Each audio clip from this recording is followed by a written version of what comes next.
નમસ્કાર વિદ્યાર્થી મિત્રો, આજે આપણે ઇંગ્લિશ ગ્રામરમાં જે એક્ટિવ પેસિવ ટોપિક ભણ્યા છીએ, જે અત્યાર સુધી એમાં ટેન્સ ને એ બધું ભણ્યા એક્ટિવ પેસિવમાં. હવે સમય છે એના પેરેગ્રાફ્સ જે આપણને બોર્ડની પરીક્ષામાં પૂછાય છે, તો કેવા પ્રકારના પૂછાય છે બોર્ડની પરીક્ષામાં, તો એના ટેન્સના જે પેરેગ્રાફ છે એ આપણે સોલ્વ કરવાના છીએ. આજે એની એક્સરસાઇઝ કરવાના છીએ. તો મિત્રો ધ્યાનથી જોજો. આપણે હવે જઈ રહ્યા છે તેના પેરેગ્રાફ પ્રેક્ટિસ કરવા, બરાબર. તેમાંથી પ્રથમ પેરેગ્રાફ જોઈએ આપણે. તો પ્રથમ પેરેગ્રાફ એવો છે કે my father looks after this account. We often put many responsibilities upon him. He does his duties well. We pay great respect towards him. બરાબર. તો આ રીતનો પેરેગ્રાફ છે. હવે સર્વપ્રથમ આપણે એમાં કામ કરવાનું છે કે જે આપણને કર્મ આપેલું હોય, જેમ કે પહેલું વાક્ય છે my father looks after this account. આ પહેલું વાક્ય છે. તો એ પહેલા વાક્યનો સર્વપ્રથમ આપણે ટેન્સ જોઈ લેવાનો કે કયો ટેન્સ છે. તો ટેન્સ હંમેશા ક્રિયાપદ ઉપરથી ઓળખાય. અહીંનું ક્રિયાપદ છે લુક્સ. તો યાદ કરો કે આપણે જે ભણાવ્યું છે અત્યાર સુધી ટેન્સમાં, એ ટેન્સની કઈ નિશાની છે, કયા ટેન્સની નિશાની તેમાં આપેલું છે એ ક્રિયાપદમાં. તો વિદ્યાર્થી મિત્રો ધ્યાન પડશે કે લુક્સમાં પાછળ એસ આપેલો છે, બરાબર. અને આખું ક્રિયાપદ છે લુક્સ આફ્ટર, કાળજી રાખવી. તો આ સંભાળ રાખવી, કાળજી રાખવી, દેખભાળ કરવી, બરાબર. તો એસ જે આપેલો છે એ સિમ્પલ પ્રેઝન્ટ ટેન્સનું છે અને આ વાક્ય એસર્ટિવ સેન્ટેન્સ છે. તો આપણે આ વાક્યને સોલ્વ કરવા માટે સાદા વર્તમાન કાળનું જે ફોર્મેટ છે એ યાદ રાખીશું, બરાબર. અને બીજું વાત શોધવાની એમાંથી કર્મ. તો કર્મ છે આપણું my father looks after this account, કે મારા પિતાજી આ ખાતાની સંભાળ રાખે છે. તો શેની સંભાળ રાખે છે? તો ધીસ અકાઉન્ટ. ધીસ અકાઉન્ટ એ આપણું કર્મ છે. તો શરૂઆત કરવાની છે ધીસ અકાઉન્ટથી. તો ધીસ અકાઉન્ટ આપણો ટેન્સ છે સિમ્પલ પ્રેઝન્ટ ટેન્સ. એના માટેનું સહાયક ક્રિયાપદ ઇઝ. લુકનું with 3 looked.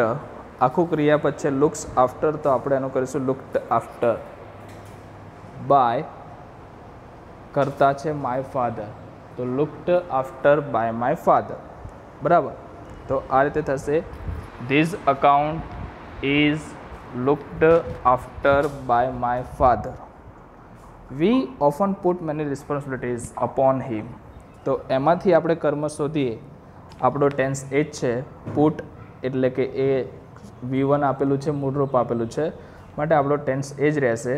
તો શરૂઆત કરીશું આપણે મેની રિસ્પોન્સિબિલિટીથી. તો શરૂઆત થશે મેની રિસ્પોન્સિબિલિટીઝ. રિસ્પોન્સિબિલિટીઝ બહુવચન છે, માટે એમાં સહાયક ક્રિયાપદ થશે ઇઝ, એમ, આરમાંથી આર.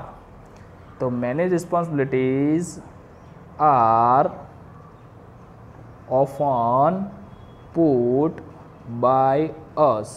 અન્ય શબ્દ છે અપોન હિમ, બરાબર.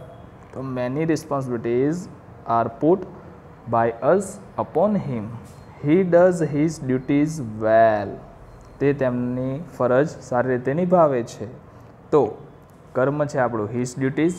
ડઝ આપેલું છે એટલે સિમ્પલ પ્રેઝન્ટ ટેન્સ. તો હિઝ ડ્યુટીઝ આર બહુવચન છે, ડુનું with 3 done. His duties are done well by him. જ્યારે આવા કોઈ નાના નાના શબ્દો હોય એને બાયની પહેલાં લઈ લેવાના, બરાબર. વી પે ગ્રેટ રિસ્પેક્ટ ટુવર્ડ્સ હિમ.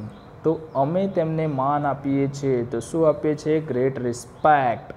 પે એટલે V1. તો ગ્રેટ રિસ્પેક્ટ ઇઝ પેડ. પેનું વિથ 3 થશે paid by us towards him, બરાબર. તો આ રીતનો આપણો પેરેગ્રાફ 1 જોયો કે this account is looked after by my father. Many responsibilities are often put by us upon him. His duties are done well by him. Great respect is paid by us towards him. બરાબર વિદ્યાર્થી મિત્રો, ચાલો હવે જોઈએ છે paragraph number 2. તો Rahul was playing cricket, કે Rahul cricket રમી રહ્યો હતો. મિત્રો સૌથી પહેલાં પેરેગ્રાફ સોલ્વ કરતા પ્રથમ સ્ટેપ આપણું કે પેરેગ્રાફનો ટેન્સ નક્કી કરી દેવાનો છે. તો પેરેગ્રાફનો ટેન્સમાં પહેલું વાક્ય જોઈએ તો વોઝ પ્લેઇંગ, તો વોઝ વર પ્લસ પ્લેઇંગ. આપણે કયો ટેન્સ શીખ્યા એ યાદ કરો. તો આપણે શીખ્યા હતા કન્ટિન્યુઅસ પાસ્ટ ટેન્સ, બરાબર. તો કન્ટિન્યુઅસ પાસ્ટ ટેન્સમાં આપણે જે કરવાનું છે કામ એ કેવી રીતે કરીશું. તો સૌથી પહેલાં ટેન્સ નક્કી કર્યો. બીજું તો કે વાક્યનું કર્મ શોધી નાખો. તો રાહુલ વોઝ પ્લેઇંગ ક્રિકેટ, તો એમાં આપણું કર્મ છે ક્રિકેટ, બરાબર. તો શરૂઆત થશે ક્રિકેટ. આપણું સહાયક ક્રિયાપદ વોઝવેર છે, તો કન્ટિન્યુઅસ પાસ્ટ ટેન્સનું સહાયક ક્રિયાપદ વોઝવેર જ રહેશે. તો ક્રિકેટ પ્રમાણે આવશે વોઝ. પ્લેઇંગમાં આઈએનજી છે, માટે આપણે એક વધારાનો શબ્દ મૂકતા હતા બીઇંગ. આ આઈએનજીને દૂર કરવા માટે બીઇંગ શબ્દ મૂકવાનો છે. પછી વધ્યું પ્લે, તો એનું વિથરી કરીશું પ્લેડ.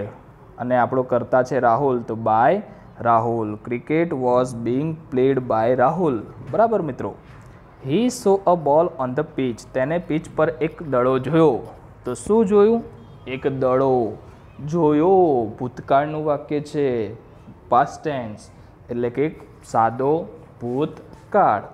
તો સાદા ભૂતકાળના સહાયક ક્રિયાપદો પણ વોઝ વર જ છે, બરાબર. તો આપણે શરૂઆત કરીશું અ બોલ. સાદા ભૂતકાળનું સહાયક ક્રિયાપદ અ બોલ પ્રમાણે વોઝ. સીનું with three seen. By him on the pitch. He called his friends for help. તો કોલ્ડ બોલાવ્યા, ભૂતકાળ, આ પણ ભૂતકાળનું છે. હિઝ ફ્રેન્ડ્સ તેના મિત્રોને, તો આપણે હિઝ ફ્રેન્ડથી શરૂઆત કરીશું. તો હિઝ ફ્રેન્ડ્સ સાદો ભૂતકાળ છે, તો એના સહાયક ક્રિયાપદ તરીકે વેર આવશે. તો his friends were called by him for help. They did not like it, તેઓને તે ગમ્યું નહીં. શું ન ગમ્યું? તો કે ઈટ, બરાબર. ગમ્યું, તો કે ડીડ આપેલું છે એટલે સાદો ભૂતકાળ. તો ઈટ સાદા ભૂતકાળનું સહાયક ક્રિયાપદ વોઝ, તો it was not liked by them, બરાબર મિત્રો. તો પેરેગ્રાફ આ રીતે સોલ્વ કર્યો આપણે. Cricket was being played by Rahul. A ball was seen by him on the pitch. His friends were called by him for help. It was not liked by them, બરાબર મિત્રો. આ રીતે બીજો પેરેગ્રાફ સોલ્વ કર્યો. જોઈએ છે number 3. What have you boat from the book fair, તમે પુસ્તક મેળામાંથી શું ખરીદી લાવ્યા. તો આમાં કર્મ શું છે વિદ્યાર્થી મિત્રો? ફટાફટ શોધી આપો મને. તો કર્મ આમાં છે નહીં, બરાબર. અને આપણો ટેન્સ છે હેવ હેઝ પ્લસ વિથરી. કયો ટેન્સ છે? હેવ હેઝ પ્લસ વિથરી, એટલે કે પરફેક્ટ પ્રેઝન્ટ ટેન્સ.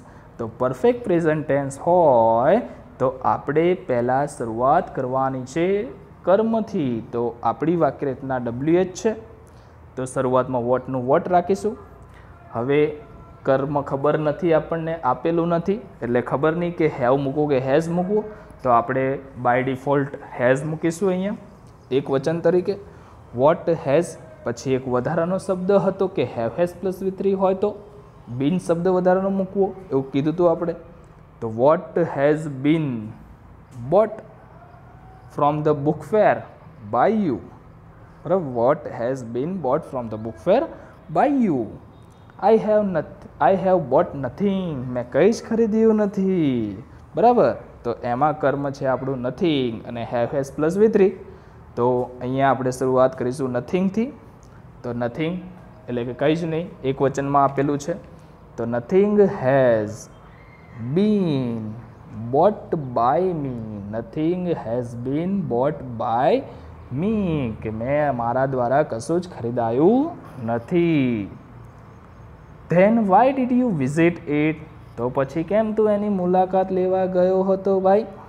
તો અહીંયા કર્મ છે ઇટ અને આપણો ટેન્સ છે સાદો ભૂતકાળ. ડીડ આપેલું છે, બરાબર. તો શરૂઆત થશે ધેન, એ વધારાનો શબ્દ જ્યાં છે ત્યાં ધ્યાન જ રાખ્યું આપણે. WH છે એટલે વાય મૂક્યું. ડીડ છે સાદો ભૂતકાળ એટલે ઇટ પ્રમાણે ત્યાં સહાયક ક્રિયાપદ વોઝ મૂકીશું. તો then why was it visited by you? પછી જે I visited it to pass my free time. તો એમાં કર્મ છે it અને ટેન્સ આપે છે visited. visited એટલે સાદો ભૂતકાળ. તો it was visited to pass my free time by me. બરાબર, આપણે સોલ્વ કર્યું આ રીતે. What has been bought from the book fair by you? Nothing has been bought by me. Then why was it visited by you? It was visited to pass my free time by me. બરાબર, તો આ રીતે આપણે ટેન્સમાંથી ફેરવ્યું છે. હવે જોઈએ છે paragraph number આગળનો.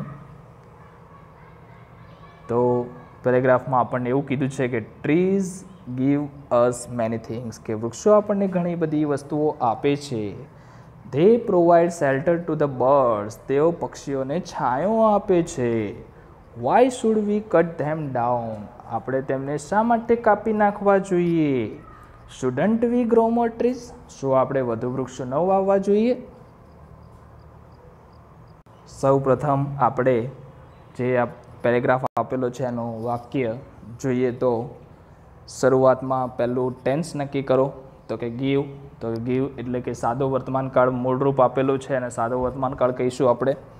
બીજું છે આપણું કર્મ શોધો. તો વાક્યમાં 2 કર્મ આપેલા છે, પણ અહીંયા આપણે એક જ કર્મથી વાક્ય બનાવ્યું છે. બોર્ડની પરીક્ષામાં તમારે બધા કર્મો જેટલા આપેલા એક બધા કર્મથી કંઈ વાક્ય બનાવવાની જરૂર નથી, એક જ કર્મથી વાક્ય બનાવવાનું છે. બરાબર મિત્રો, તો અહીંયા આપણને કર્મ આપેલું છે મેની થિંગ્સ અને અસ. આપણે વાક્ય બનાવ્યું છે મેની થિંગ્સથી, બરાબર, મુખ્ય કર્મથી. તો સૌ પ્રથમ આપણે જોઈએ તો વાક્ય છે trees give us many things. તો શરૂઆત કરીશું many થિંગ્સથી.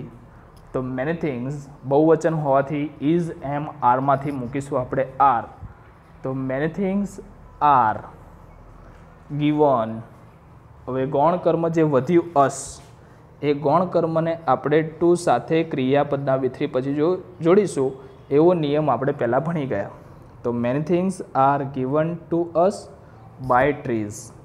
They provide shelter to the birds, તેઓ પક્ષીઓને છાંયો પૂરો પાડે છે. તો શું પૂરું પાડે છે? શેલ્ટર. તો શેલ્ટરથી શરૂઆત કરીશું. પ્રોવાઈડ એટલે V1 છે, મૂળરૂપ છે. તો શેલ્ટર એક વચન છાંયો. તો shelter is provided to the birds, અહીંયા ટુ સાથે જોડેલું છે, આપણે ક્રિયાપદના V3 પછી જોડી દઈશું. By them. બરાબર. Why should we cut them down, આપણે તેમને શું કરવા કાપી નાખવા જોઈએ? તો આપણો અહીંયા ટેન્સ છે મોડલ ઓક્ઝિલરીઝ. ટેન્સ નથી, પણ જે ટોપિક અંદર આપણે ભણ્યા મોડલ ઓક્ઝિલરીઝ, એ મોડલ ઓક્ઝિલરીઝનો અહીંયા ઉપયોગ કરવાનો છે. બરાબર. તો શરૂઆત કરીશું વાયથી જ. તો વાય આપણું WH છે એટલે વાય. શુડનું શુડ, કર્મ છે ધેમ, અને આગળ લઈશું તો થશે ધે. તો why should they be cut down by us. Why should they be cut down by us. Shouldn't we grow more trees, શું આપણે વધુ વૃક્ષો ન વાવવા જોઈએ? શું ન વાવવું જોઈએ? વધુ વૃક્ષો. તો આપણી પાસે કર્મ છે મોર ટ્રીઝ અને શરૂઆત છે સ્ટુડન્ટથી. તો સ્ટુડન્ટનું સ્ટુડન્ટ જ રાખવાનું છે. તો shouldn't more trees be grown by us. Shouldn't more trees be grown by us. તો આપણે સોલ્વ કર્યો પેરેગ્રાફ આ રીતે. Many things are given to us by trees. Shelter is provided to the birds by them. Why should they be cut down by us? Shouldn't more trees be grown by us? બરાબર વિદ્યાર્થી મિત્રો, આ રીતે આપણે જોવાનું છે. જો હવે નેક્સ્ટ પેરેગ્રાફ આપણને આપ્યો છે. એમાં જુઓ, our principal welcomed the new students. He also gave a speech. The students praised him. Our principal thanked them. બરાબર. આ રીતે તમને પેરેગ્રાફ આપેલો છે અને આ પેરેગ્રાફ પરથી આપણે સૌથી પહેલાં બધા વાક્યો એક જ ટેન્સના આપણને દેખાઈ રહ્યા છે. તો કયો ટેન્સ છે નક્કી કરો. તો આપણને વાક્યમાં વેલકમ્ડ, ગેવ, પ્રેઝડ, થેન્કડ, આવા બધા શબ્દો આપેલા છે. દેટ મીન્સ આ બધા પાસ્ટ ટેન્સના વાક્યો છે, ભૂતકાળના શબ્દો છે. તો ભૂતકાળ એટલે કયો ભૂતકાળ? તો કે સિમ્પલ પાસ્ટ ટેન્સ. બરાબર. તો આના ઉપરથી આપણે વાક્ય બનાવીએ છીએ. પહેલું વાક્ય આપણને આપેલું છે, our principal welcomed the new students, કે અમારા પ્રિન્સિપલે નવા વિદ્યાર્થીઓને આવકાર્યા. તો કોને આવકાર્યા? The new students. તો ધ ન્યૂ સ્ટુડન્ટ્સ એ આપણું કર્મ થયું. તો શરૂઆત કરવાની છે આપણે ધ ન્યૂ સ્ટુડન્ટ્સથી. આપણો ટેન્સ છે past tense, simple past tense, એટલે વેલકમ્ડ આપેલું છે. તો ધ ન્યૂ સ્ટુડન્ટ્સ પ્રમાણે આપણું સહાયક ક્રિયાપદ થશે were. The new students were welcomed by our principal. The new students were welcomed by our principal. Clear? ચલો એના પછી he also gave a speech. તેમને એક સ્પીચ આપી. તો શું આપ્યું? A speech. તો અ સ્પીચથી શરૂઆત કરીશું. તો અ સ્પીચ વોઝ,